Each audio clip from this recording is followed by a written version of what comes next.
This is a story about a boy named Glenn and a dog named Sport. Glenn was like a lot of other boys and girls, except for one thing. He wasn't happy. It seemed to him as though everyone was against him. Nobody wanted him to have any fun. Glenn felt he had just one friend in the whole world, Sport. That day when he and Sport had Mrs. Norton's cat up a tree, they were just beginning to have some fun, throwing rocks.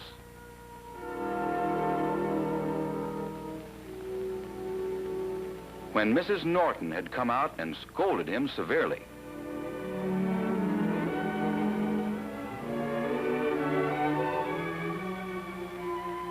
Yes, sir, Mrs. Norton had said some things to Glenn that made him feel pretty bad.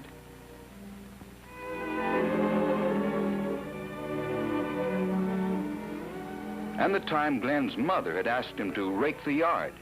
He just didn't seem to feel like working that day. What's the use of cleaning up the yard anyway? Just get messed up again in a couple of days.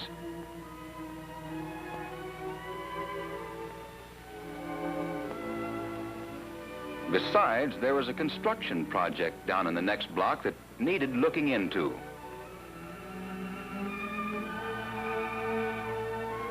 When Glenn and Sport finally had come home, it was almost time for dinner, and the yard hadn't been raked.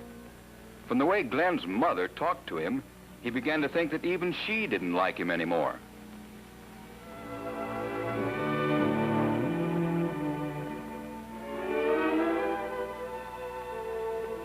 But what made Glenn feel worst of all was that day when he'd wanted to play ball with the kids. But do you think they'd let him? No, they wouldn't. They told him to go on and mind his own business. He wasn't going to play ball with them. Yes, Glenn was a very unhappy boy.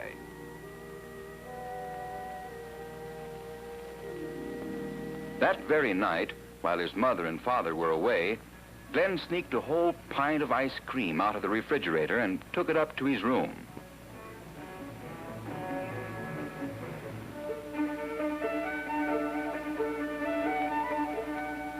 His mother had bought the ice cream for a party the next day. But Glenn was hungry, and that was much more important to him. He'd found some pickles, too, so he ate those. Yes, sir, Glenn ate a whole pint of ice cream and almost half a jar of pickles before he went to bed.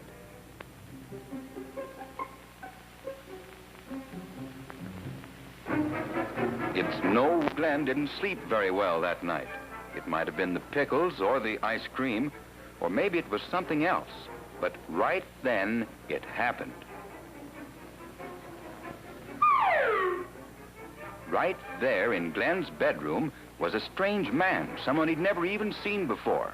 At first, Glenn was pretty scared, but the man seemed friendly. Hello? Who are you? Well, Glenn, why don't you just call me Mr. X? Well, what do you want? Well, I hear you've been having some trouble lately, and I just dropped in to see if I could be of any help. Now, what seems to be the matter? Well, it's just that nobody seems to like me anymore. I guess that's the trouble. I don't seem to have any fun. Everybody's against me. Glenn and Mr. X talked for a long, long time that night, and the next morning, Glenn did what was for him a very strange thing. He went over to Mrs. Norton's house.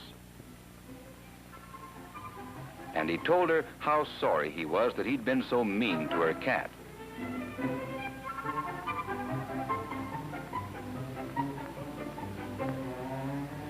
And stranger yet, Mrs. Norton, instead of still being angry, invited him in for a cookie. After eating just one cookie, Glenn rushed home and started to rake the yard. He pretended not to see his mother looking out the window and smiling, but he knew she was there just the same. It was a funny thing, but Glenn felt better out there with all that work to do just because he'd made his mother feel so good. He felt happier than he had for a long, long time.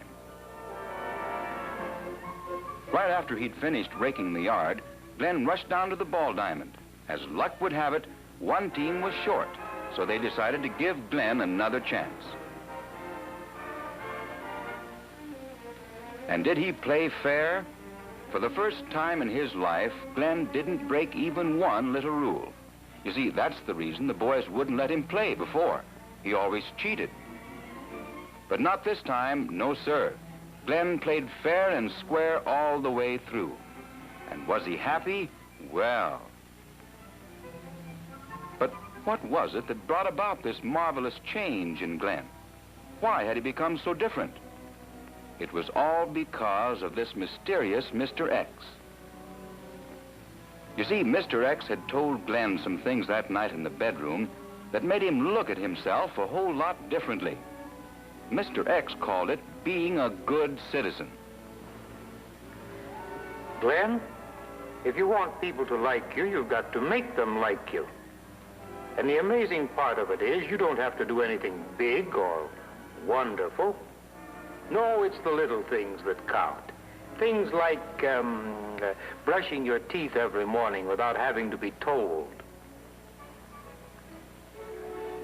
Things like putting your belongings away when you're through with them.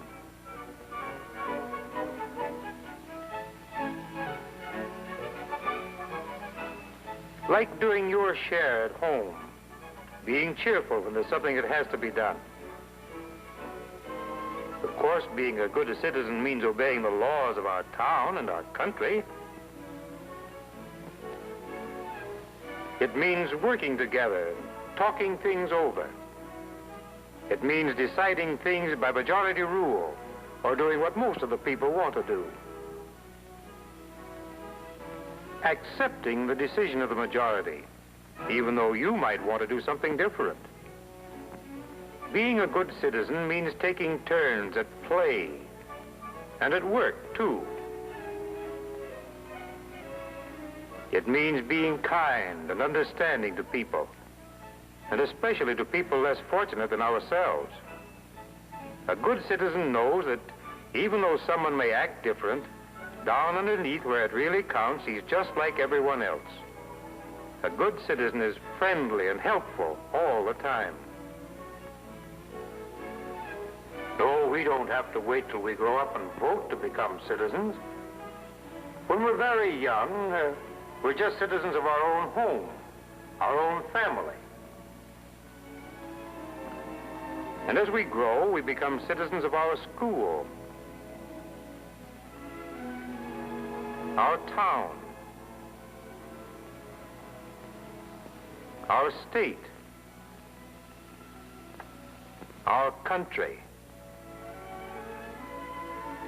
And finally, we become citizens of the world, applying our principles of good citizenship to our dealings with other nations. Yes, Glenn and Mr. X talked about a lot of interesting things that night, but the strangest part was yet to come. When Mr. X had finished telling Glenn about all this, he stood up, and then he just disappeared. The next morning, Glenn thought a lot about what Mr. X had told him, and he decided that the way for him to be happy was to be a good citizen. He'd try it for a while anyway. Maybe it would work. Well, you already know the rest of the story. That first day, Glenn found that he was happier than he ever thought he could be. Everyone seemed to like him so much better because he was trying so hard to be a good citizen.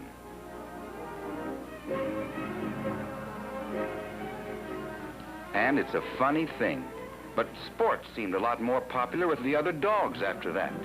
Do you suppose he could have been listening to Mr. X, too?